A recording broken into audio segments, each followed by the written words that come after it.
자, 이번 강의에 대해서는 고대국가 도교와 풍수지리를 들어가도록 하겠습니다. 지난 강의에서 우리가 수업했던 게 고대국가 삼국시대 통일신라 발해까지 불교편을 이야기했는데요. 원효, 의상, 통일신라 때 스님 머릿속에 넣으시고요. 그 다음에 신라 말에 나왔던 선종을 신경을 고려하시면 될 겁니다. 자, 그러면 칠판을 이용하면서 발해의 도교를 이야기하도록 합니다. 08번에 가다 보니까 도교와 풍수지리설이 등장하네요. 우리가 풍수지리설을 다른 말로 지리도참설이라고 이야기를 합니다. 자, 그런데 먼저 여러분 책에 도교가 나오게 되는데 바로 옆에 보다 보니까 도교에서 일반적으로 쓰는 단어가 언급이 되네요. 산신이나 신선, 불로장생, 무의자연 이 단어들이 나오면 도교라는 것 고려하시면 될 겁니다. 그러면 도교는 민간신앙과 삼천숭배, 신선수를 바탕으로 하면서 도가나 음양오행 이론을 가미시킨 거라고 이야기를 한다. 그러면서 목적, 불로장생이나 현세의 이익을 추구하는 거예요.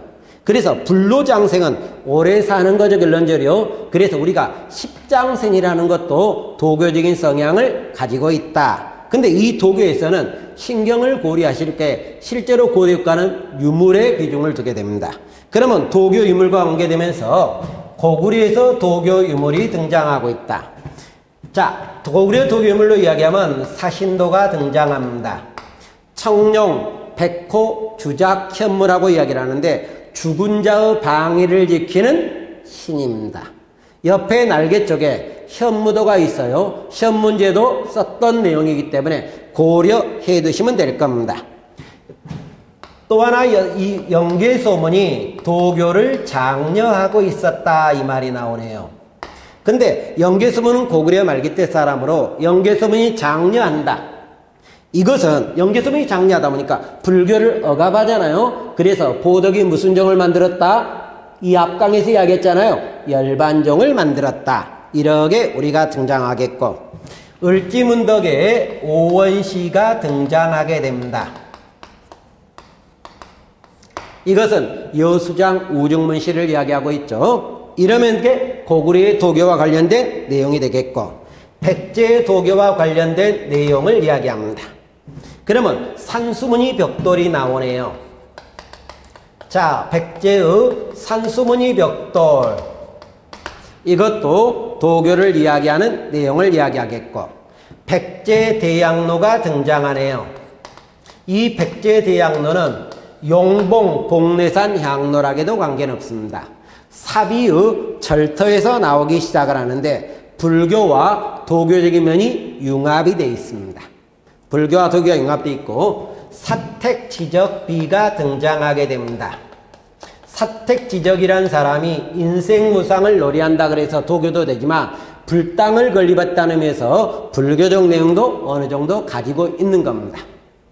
문영왕의 무덤과 관련되면서 문영왕릉 지석이 나오네요.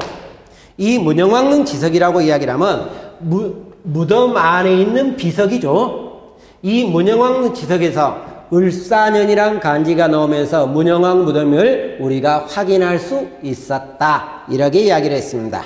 신라에 가면 이 도교와 관련되는 게 화랑도가 등장하네요.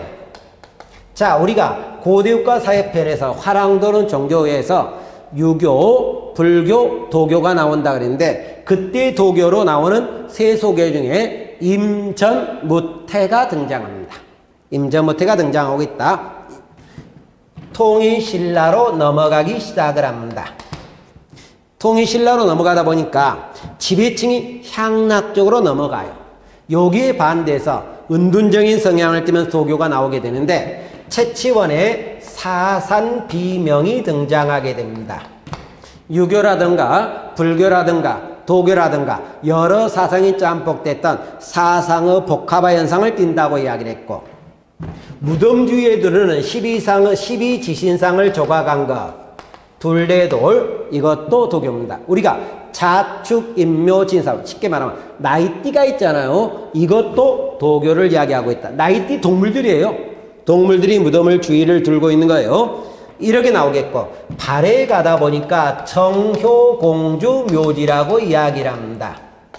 이 정효공주 묘지는 벽돌 무덤이라고 이야기를 하는데, 무덤에서 다시 한번 이야기를 하겠습니다만, 벽돌 무덤이라는 데에서는 당의 영향을 받은 겁니다. 그러나 당의 영향과 고구려 영향이 융합되어 있는 겁니다. 벽화가 나오는 의미에서 융합되어 있다. 당의 영향을 받다. 그러면 우리가 일반적으로 이러겠죠. 발에는 고구려 문화를 기본으로 하지만 당의 문화를 보여주는 게 몇 가지가 등장한다고 했습니까? 문화적으로 두 개라 그랬죠. 주작대로와 정효공주 묘지. 잠깐 신경을 쓰시면 될 겁니다. 이렇게 언급이 되겠고, 풍수지리설로 넘어가도록 합시다. 풍수지리설은 다른 말로 우리가 지리도참설이라고도 이야기를 합니다. 지리도참설이라고도 이야기를 하는데, 이것이 언제 전래되느냐? 삼국시대에 전래되고 있어요. 자, 근데 일반적으로 잠깐, 삼국시대 전래라는 것은 교재에 쓰진 않습니다. 전공적으로까지 들어간 거예요. 그러면 전래는 이때 됐지만 실질적으로 유행하기 시작한 것은 언제 유행하기 시작한다? 신라 말 또는 신라 하대에 유행을 하기 시작을 한다. 이렇게 나옵니다. 전래는 삼국시대라 그랬어요. 자, 이러면서 우리가 등장하고 있다. 이렇게 되는데, 이때 유행을 할 때 누구의 영향을 크게 받게 된다? 도선의 영향을 크게 받는다. 그래서 여러분 혹시나 사료를 볼 때 도선이 나온다. 그러면 거의 풍수지리설이고, 옆에 날개 사료 2번의 첫 번째 줄에도 도선이 언급이 되고 있습니다. 그러면 이 풍수지리설은 어떤 성향을 띠냐? 산세하고 수세를 살핍니다. 산세와 수세를 살피고 나서 여기에다가 주택이나 도읍이나 묘를 건립합니다. 건립하는데 여기다가 이게 명당이었으면 발달 측면이 되겠고, 좋은 땅이 아니다. 즉 흉당이라는 이야기죠. 그러면 퇴보적 측면을 띈다. 그러다 보니까 결과는 어디 땅이나 어디에 물 있는 곳에 이것을 건립했을 때 좋으면 긍정적, 나쁘면 부정적, 미래를 예언한 사상이라고 이야기를 해요. 기륭합을 점치는 사상이었다. 이렇게 우리가 찾아보기 시작을 합니다. 자, 그러면서 나오게 되는데, 이것을 적극적으로 믿었던 게 누구라고 이야기를 하냐면 신라 말에 호족들한테 유행해요. 자, 호족한테 유행했던 게 지난 강의에서 이야기했던 선종도 있습니다. 이번에 풍수지리설도 있어요. 근데 호족이란 사람이 실제로 왕권은 어쨌습니까? 부정했죠, 결론적으로. 그러면 이 두 개의 성향이 왕권을 인정을 하면 호족이 믿을 리가 없죠. 왕권을 부정하는 거예요. 그리고 자기의 권위에 긍정적입니다. 그러다 보니까 경주의 권위를 떨어뜨려요. 지방의 권위를 키우게 됩니다. 이 지방의 권위를 키운다고 이야기하면서 여러분 교재에 나오는 게 경주 중심의 지리관념에서 벗어나 지방의 중요성을 자각을 하고 있다.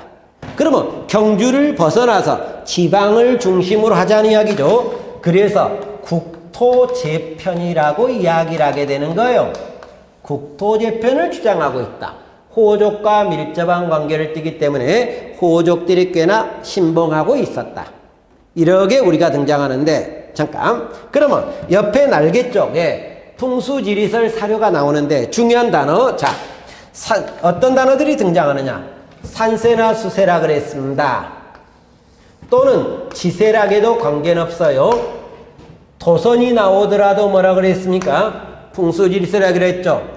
또는 명당이란 단어가 나오도 풍수지리설, 또는 대명당이란 단어가 나온다든가 마두명당이란 단어가 나온다든가 이러한 것들이 풍수지리설과 밀접한 관련을 띠게 되는데, 날개 쪽 네모 1번 자, 한강의 양지 쪽은 대명당의 터입니다. 명당이죠. 풍수지리 맞겠죠. 네모 2번 도선이 위로 쳐면 도선 나왔죠. 풍수지리설 맞겠죠. 그 다음에 네모 3번 중간 정도에 갑니다. 이곳은 삼국의 중심으로 5명이 구슬을 다투는 지세이므로 산세, 수세, 지세 나왔죠. 네모 4번. 이것이 아마 제일로 중요한 것 같습니다. 이게 고려 중기 때 묘청의 서경천도 주장글이에요. 처음부터까지 다 읽도록 합니다. 신이 생각하는데 서경의 이몬역 땅이 명당입니다. 도읍을 그곳으로 옮기면 천하를 병합할 수 있을 것이요 36국이 와서 조공할 것입니다. 묘청의 서경천도론이에요. 근데 김부식은 반대했던 내용이 등장합니다만은 과학기술의 발달, 천문학과 수학이 등장하네요. 자, 그러면 천문학과 수학인데 자, 읽어보면서 들어갑시다. 청동시대 우리나라 과학기술이 꽤나 발달해요. 그러면서 서서히 철기 무렵에 가면서 청동검이었던 세용동을 만든다든가 잔무늬 거울을 제작합니다. 이러한 기술 발전을 계승하면서 가로 입어 천문학 관측이라고 이야기를 하는데 우리나라 천문학은 농업과 왕의 권위와 관련돼서 연구를 합니다. 농업을 하기 위해서는 하늘을 연구해야 되겠고 또 하나 왕은 하늘이 낸다는 거예요. 이런 식면과랑 관계되는데 그래서 고구려에 가다 보니까 별자리 그림의 천문도가 나옵니다. 고구려에 별자리 그림의 천문도가 나오는데 이 천문도가 조선에 영향을 줘요. 조선 태조, 이성계조, 태조는 이것을 기반으로 해서 나왔던 천문도를 하나 만듭니다.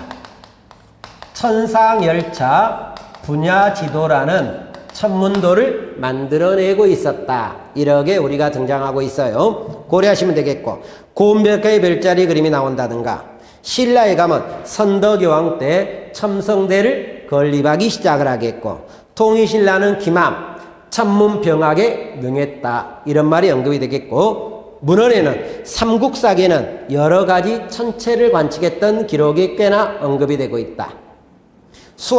수학이라는 것은 조형물과 밀접한 관계를 띠는데 삼국시대 고구려 무덤에 석시나 천장의 구조라든가 백제에서 정림사 요청탑, 신라에서 황룡사 구층 목탑 건립하는 데 영향을 줬다. 근데 황룡사 구층 목탑 선덕여왕이라고 그랬죠. 호국불교라고 그랬죠. 통일신라 석굴암이라든가 불국사 3층 석탑 타보탑이 등장하죠. 근데 불국사 3층 석탑이었던 석가탑에서는 뭐가 나옵니까? 무구정광 대타라니경, 우리가 줄여서 타라니경이라고 하는데 최초의 인쇄본이죠. 목판 인쇄물이죠. 공이 목판 인쇄물과 제지술이라고 이야기를 합니다. 자, 불경을 인쇄하기 위해서 인쇄술이 발달한다고 이야기를 하는데 석가탑에서 무구정광 대타라니경, 타라니경이죠. 이것이 발견되고 있었다. 근데 이 타라니경도 당나무 종이로 인쇄된 거고요. 불경이고 동그라미 가다 보니까 구례화엄사 두루마리기 불경이라고 이야기를 하는데 이것도 당나무 종이로 만든 거예요. 당나무로 만든 종이죠. 이렇게 나오겠고 금속 기술이 발달이라고 이야기를 합니다.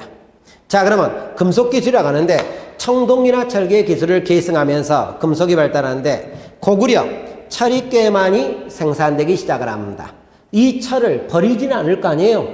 그래서 철을 가지고 제작을 한다. 그 제작을 하는 벽화가 나오는 게 고구려 5회분 4호분이 나오게 됩니다.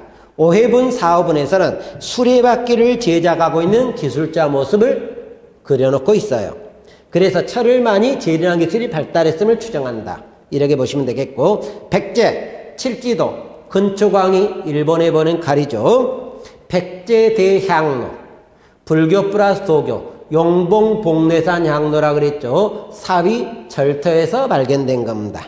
신라 금세경계술 발달의 금관이 나오겠고 통일신라 성덕대왕 신종이라고 이야기를 하는데 성덕대왕 신종 이것은 경덕왕이 주조를 시작을 합니다. 완성한 것은 원성왕이 완성을 한 거예요. 이러면서 나오고 있다. 그러면 인자 이번 강에서 제일로 중요한 강이 들어갑니다. 고대의 자치와 멋이라고 하면서 고분에 관한 내용이 나오게 되네요. 그러면 이 무덤은 꽤나 우리가 중요합니다. 그러니까 머릿속에 꼭 넣어두셔야 될 내용이 되겠습니다. 무덤 자, 무덤을 이야기해 보도록 합니다. 01. 고분이나 벽화라고 이야기를 합니다. 무덤이 되는데, 자, 우리나라 삼국시대 무덤이 어떤 변천을 거쳤느냐 간단하게 먼저 이야기를 합니다. 원래 우리나라 무덤은 돌무지 무덤이 제일로 처음에 만들어져. 삼국시대 돌무지 무덤이 만들어지고 있었다. 그러다가 뭐로 바뀌게 되느냐, 굴식 돌방 무덤으로 바뀝니다. 여기서 굴식 돌방 무덤을 다른 말로 이야기를 하면 토총이라고도 이야기를 해요. 여기를 돌로 만들었다. 그래서 석총이라고도 이야기를 하게 됩니다. 석총, 토총이라고 이야기를 하고 있다. 이렇게 나오게 되는데, 이 굴식돌방 무덤이 언제 만들어지기 시작하느냐, 일반적으로 5세기 무렵에 만들어진다고 이야기를 하는데, 고구려에서 제일로 처음에 만들어지게 됩니다. 그러던 것이 백제나 신라에 영향을 끼치게 됩니다. 그래서 삼국이 공통적으로 만들어진 무덤 형식이었다. 이렇게 우리가 등장합니다. 그러면 여기서 굴식돌방 무덤의 구조를 잠깐 보면 이렇게 되어 있습니다. 이게 땅이라고 보고 돌로 입구를 만들고 돌로 방을 만들고 흙을 덮었다. 그러면 입구 있습니까? 없습니까? 입구가 있죠. 그래서 도굴이 굉장히 용이하다는 겁니다. 여기만 파면은 여기 있는 금은보화는 다 가져가 볼 수 있죠. 그래서 도굴이 용이하고 있었다. 그러면 유물을 보관하기가 어떻겠습니까? 보관이 굉장히 불편하겠죠. 그러니까 박물관이 발달하는데 도움이 되지 않는다. 그리고 또 하나 여기에는 벽이 나오다 보니까 어떤 것이 나오냐면 벽화가 나와요. 근데 이 벽화는 당시 생활상을 파악하는 데 기여라고 이야기를 하는데, 이 벽화 그림을 보다 보니까 처음에는 생활상을 그리는 생활도였던 것이 나중에는 추상적인 그림을 그리는 사신도로 바뀌는데, 꽤 전에 시험 문제가 벽화에서는 사신도에서 생활도로 바뀌었다. 이렇게 쓴 경우도 꽤 있다는 겁니다. 잘못됐다는 이야기를 보여주는 거예요. 하나만 더. A란 사람이 여기에 묻혔는데 이것만 파면은 B란 사람도 묻는다는 이야기예요. 그래서 이 무덤은 여러 사람을 묻힐 수 있다. 그래서 겹장이라고 이야기를 합니다. 겹쳐서 장례를 지낸다. 복장에도 되겠죠. 복수로 장례 지낸다. 겹장이고 한 사람만 무덤을 묻히는 것, 한 사람만 묻히고 다음에 이 무덤에 넣지 않는 경우는 단장이라든가 헛장이라고 이야기를 하게 됩니다.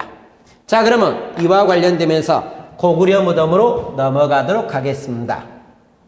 그러면 고구려 무덤은 처음에는 돌무지 무덤이었어요.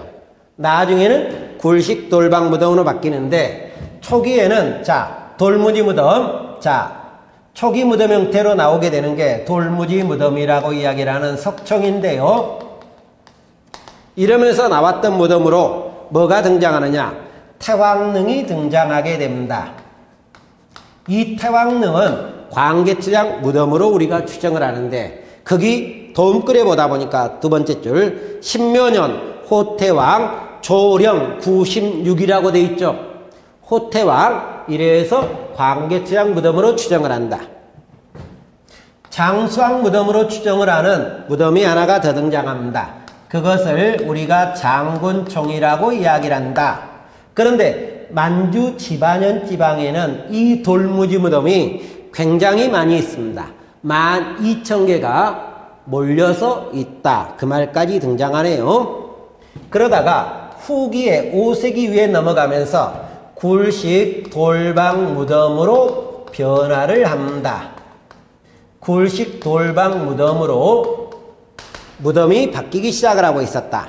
근데 벽화는 생활도에서 사신도로 바뀐다 그랬죠. 이러면서 우리가 등장하는데 무덤과 관계되는 내용이 나오는데 몇 가지만 봅니다. 자, 먼저 안악삼호본을 보는 거예요.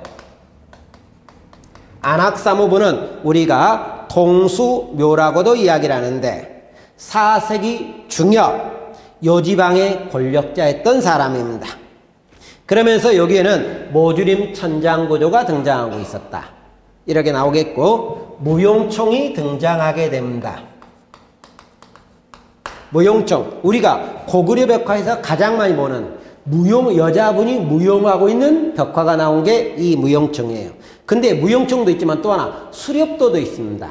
말을 타고 활 쏘는 그림, 이 수렵도도 이 무용총에서 나오기 시작을 하는 거예요. 결론적으로요. 또 나오게 되는 게 쌍용총이 등장하게 됩니다. 쌍용총, 이 쌍용총은 서역의 영향을 받았다고 되어 있습니다. 자, 우리가 서역의 영향을 받았던 무덤이라고 이야기를 한다. 그러면서 여러분 교재에 두 가지 근거가 있습니다. 천실과 오실 사이에 무엇을 세운다? 팔각기둥이 세워져 있다. 이것 때문에 우리가 쌍용총이라고 부르기도 합니다. 모주림 천정구조가 나오고 있다. 이 두 개가 서역의 영향을 받았던 무덤이에요. 당연히 굴식돌방 무덤이니까 벽화는 나오게 되는 건 당연합니다. 강서고분이 등장하고 있다. 강서고분, 우리가 강서대묘라고 이야기를 하는데 여기는 청룡, 백호, 주작, 현무, 사신도가 나오는데 도교를 수업하면서 현무도가 있었죠. 이 현무도가 강서고분에 나왔던 현무도, 북쪽을 지키는 방위신을 이야기하게 되는 겁니다. 이러면서 나오겠고, 그리고 벽화에서도 가장 구도란 색상이 고구려에 나온 것 중에 긍정적이다, 우수하다, 이 말도 나오겠고, 덕흥리 고분이라고 되어 있습니다. 이 덕흥리 고분은 원래 시험 문제가 안 나오던 건데 한 4년 전인가 시험 문제를 써먹었어요. 마지막 줄에 보다 보니까 견우직녀도가 등장하게 되어 있죠. 이 덕흥리 고분에 견우직녀도가 나오고 있다는 겁니다. 고려하시면 되겠고, 그러면 이게 고구려 무덤이었는데 그러면 이번에는 백제 무덤은 어떻게 되느냐? 근데 백제 무덤은 수도별로 구분해요. 백제의 수도가 어떻게 됩니까? 처음에 한성이었죠. 두 번째 어디입니까? 웅진이었고, 세 번째 어디다? 삽이었다. 이렇게 되는데 한성시대는 무슨 무덤이 나오게 되느냐? 고구려와 동일한 돌무지 무덤이 나오겠고, 그 무덤의 대변적인 거로 이야기를 하는 게 우리가 서울 석촌동 고분이라고 이야기를 합니다. 그러면 이 문제를 우리가 쉽게 내는 경우가 등장하는데 어떻게 내느냐? 고구려의 장군총과 서울 석촌동 고분을 같이 묶어서 백제를 건국한 사람은 어디 이주민이다? 고구려 이주민이 건국했다. 이것을 보여주는 가장 쉽게 설명하는 문제거리가 등장한다. 그러다가 웅진으로 넘어갑니다. 웅진에 가다 보니까 무덤 형태가 두 가지가 나와요. 하나는 중국의 영향을 받았던 무덤, 벽돌 무덤이 등장하게 됩니다. 하나는 고구려 영향을 받았던 굴식 돌방 무덤이 등장하고 있었다. 이래서 두 가지 형태가 나오게 되는데, 그러면 굴식 돌방 무덤, 이게 뭐냐? 공주 송살리분입니다. 공주 송살리분의 1호부터 5호분입니다. 1호부터 5호분이었던 것은 뭐냐? 굴식 돌방 무덤으로 나왔고, 당연히 벽화 있을 겁니다. 왜? 굴식 돌방 무덤 벽화가 나온다 그랬으니까 벽화 있어요. 그런데 벽돌 무덤, 이쪽을 문제를 낼 때가 좀 더 불편합니다. 그러니까 이쪽 위주로 공부하시는 게 더 나을 것 같은데, 공주 송살리에는 1호부터 5호분도 있지만 6호분도 있어요. 그리고 또 하나 벽돌 무덤으로 나오는 게 우리가 문영왕의 무덤이었던 문영왕 능이 나와요. 이 두 개가 등장하고 있다. 그런데 공주 송살리 6호분은 벽화가 나오고 있는 거지만 문영왕은 벽화가 없습니다. 그런데 이 문영왕릉은 어디에 영향을 받았던 무덤이다? 남조 양나라 영향을 받았고, 혹시나 한국사 능력시험 같으면은 문영왕릉의 사진도 보시기는 보셔야 됩니다. 자, 이렇게 나오는데 이러면서 여기는 벽화가 붙고 여기 문영왕릉은 자, 배수로 공사 과정에 발견된 거예요. 배수로 공사 과정에 발견되다 보니까 벽화가 나오지 도굴이 되지 않았다는 거예요. 왕의 무덤과 왕비 무덤으로 되어 있는데 도굴 안 됩니다. 도굴이 안 됐으니까 유물은 꽤나 많이 발견되고 있을 거다. 이렇게 우리가 등장했던 문영왕릉이라는 거예요. 문영왕릉 꼭 머릿속에 넣고 아마 요거를 더 중시하는데 요것도 있다. 왜 그러냐? 그러면 자, 여기서 요 벽돌 무덤에서 법원직 시험 문제에 나왔던 건데 백제웅진시대 벽돌 무덤에서는 벽화가 나오기도 한다. 이렇게 나와 있습니다. 그러면 문영왕릉은 벽화가 나왔습니까? 안 나왔습니까? 안 나왔죠. 근데 어디서 나왔습니까? 송살리 6호본에 나왔죠. 그래서 시험 문제가 그 당시 좀 어려웠던 시험 문제예요. 그래서 이 벽돌 무덤을 중심으로 공부하는 게 백제는 좀 더 긍정적일 거란 이야기입니다. 그리고 사비시대에 가다 보니까 굴식 돌방무덤 그대로 나와요. 근데 여기 굴식과 여기 굴식을 구분하기 위해서 여기는 공주잖아요. 그래서 우리가 공주 송살리 구분이라고 이야기를 하지만 여기는 부여능살리 나왔기 때문에 부여능살리 구분이라고 이야기를 합니다. 그러면 공주 송살리 구분에서는 벽화 나오고 여기도 나오지만 앞에 벽화는 좀 조잡하죠. 그래서 교재에서는 고졸하다고 이야기를 합니다. 근데 밑에 것은 어떤 형태로 하느냐? 작고 세련되다. 이렇게 우리가 쓰기 시작을 하는 게 나오게 됩니다. 그러면 여기까지가 백제였고 그러면 신라는 좀 더 물러나서 3세 나라를 다 보기 위해서 좀 더 물러났겠습니다. 자, 우리가 신라 무덤을 이야기하고 있어요. 그런데 신라 무덤에는 자, 여러 가지 무덤이 나오겠지만 두 가지만 머릿속에 넣으시면 됩니다. 신라 무덤의 가장 대표적인 게 우리가 돌무지 덧널 무덤이라는 게 등장합니다. 이게 신라의 가장 통일 전에 중심적 무덤이에요. 근데 또 하나 어떤 무덤도 나온다. 자, 우리가 고구려행을 맞았던 굴식 돌방 무덤도 등장하고 있었다. 그러나 이 신라는 통일 전에는 돌무지 덧널 무덤을 꼭 머릿속에 넣으시기 바랍니다.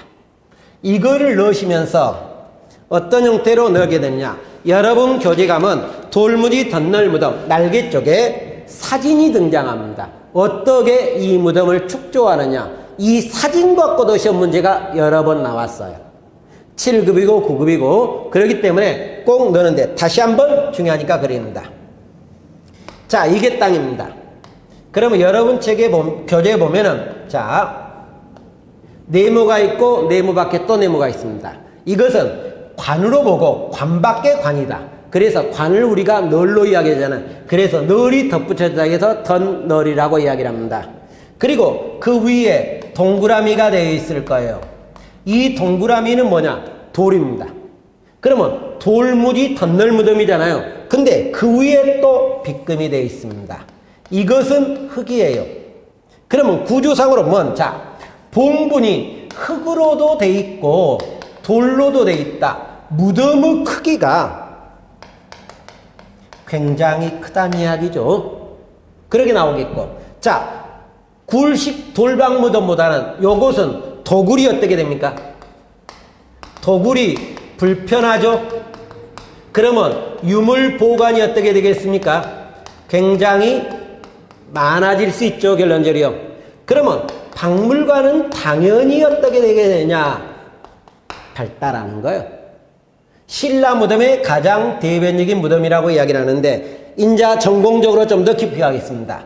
자, 이 돌무지 덧널 무덤이 만들어진 것은 4세기 후반 말 정도에 만들어졌다고 이야기를 합니다. 그 이전에 4세기 전반이나 내는 이 무덤이 아직까지 발견된 적이 없으니까 그냥 4세기 후반 말이라고 이야기를 한다. 그리고 유행을 한 것은 5세기에 가장 크게 유행을 합니다. 그러나 이거를 좀 더 가면 5세기에 유행을 하고 6세기 전반까지 유행했다고 해도 관계없어요. 그리고 6세기 전반부터 소멸한 형태로 넘어갑니다. 그런데 이 무덤 형태는 기출문제도 나왔던 지문입니다만, 자, 고인돌에서 발전한 형태였다. 이것도 7급에서 나왔던 지문이에요. 그러면서 우리가 고려한다. 그러면 이 돌무늬 덧널 무덤이라고 이야기를 하는데, 이 무덤 형태로 가장 대표적인 무덤, 자, 몇 가지가 나옵니다. 천마총이 나오네요. 이 천마총이라는 것은 우리가 천마도가 나왔기 때문에 우리가 천마총이라고 이야기를 해요. 말이 하늘 나는 말이란 이야기인데, 근데 여기서 혼도가지 말 게 하나가 있습니다. 천마총에 나오는 천마도는 벽화가 아니라는 겁니다. 시험 문제 벽화라고 나오는 경우 꽤 등장해요. 그러면 이것은 잘못된 지문이었다. 꼭 고려하시면 되겠고, 두 번째 나오는 게 호총이라고 이야기를 합니다. 이 호총, 경주에서 나오는데 우리가 알고 있는 것, 광개추대왕과 내물왕과 관련을 보여주는 게 뭡니까? 호우명 그릇이라고 이야기를 하게 돼 있죠. 결론적으로요. 이 호우명 그릇이 발견된 것이 호총입니다. 이러면서 우리가 등장하고 있다. 근데 이 호총은 광복 이후 한국에서 발견된 무덤이에요. 최초 발견된 무덤이라고 이야기를 한다. 황남대총이 등장합니다. 황남총이라고도 이야기를 하는데 순장 내용을 어느 정도 추정할 수 있고, 서봉총이라고 이야기를 하는데 스웨덴 황태자가 이 도굴 과정에 참여해서 스웨덴에서 한문 단어에서 서자를 번따다. 그래서 서자를 번따서 서봉총, 그리고 봉황이 등장한다. 봉황 문양이 나오는 거예요. 결론적으로. 그래서 봉자, 그래서 서봉총이라고 이야기를 한다. 그런데 비해서 그러면 신라의 이 가장 대표적인 돌무지 덧널 무덤이라 그랬어요. 그런데 신라도 뭐는 나옵니까? 굴식 돌방 무덤이 나오게 돼 있죠. 이 무덤으로 나오는 게 어숭묘가 등장합니다. 경북 영풍군 순흥면 어숭리에서 나왔다. 그래서 어숭묘라고 이야기를 합니다. 여기에서 벽화가 등장하고 있다. 그래서 삼국은 공통적으로 뭐를 만들어내고 있다? 굴식 돌방 무덤을 만들어내고 있었다. 그러다가 통일신라 문화로 넘어갑니다. 무덤으로 넘어갑니다. 잠깐 여기를 좀 지울게요. 자, 그러면 신라가 나오고 그 다음에 통일신라가 나오는데, 통일신라도 굴식 돌방 무덤이라고 이야기를 합니다. 굴식 돌방 무덤인데 그 이전의 무덤과 다른 점이 있어요. 다른 점이라면 여기에 만드는 이 무덤보다 규모가 줄어듭니다. 크기가 줄어들어요. 그리고 여기 무덤에 부장품을 넣을 거잖아요. 이 부장품도 줄어듭니다. 부장품 양도 줄어들고 있다. 이렇게 나오겠고, 불교 영향을 받으면서 화장용법이 등장하게 됩니다. 불교 영향을 받으면서 화장용법이 등장하고 있다. 무덤 주위에 10인 이상을 조각했던 뭐가 나온다? 둘레돌이 등장한다. 이게 통일신라 때 굴식 돌방 무덤의 특징이라고 이야기를 한다. 이렇게 나와요. 그러면서 무덤으로 나왔던 게 해중릉은 화장용법이 등장하는 거고, 김유신이나 성덕대왕 등이나 괴령, 이것은 굴식 돌방 무덤을 이야기하고 있습니다. 그리고 마지막으로 발해 무덤을 이야기하는데, 발해 무덤은 두 개만 보도록 합시다. 자, 그러면 우리가 발해 무덤이라고 이야기를 하는데 두 개인데, 정효공주 묘지와 정혜공주 묘지가 있어요. 그러면 정효든 정혜든 발해 문왕의 딸들입니다.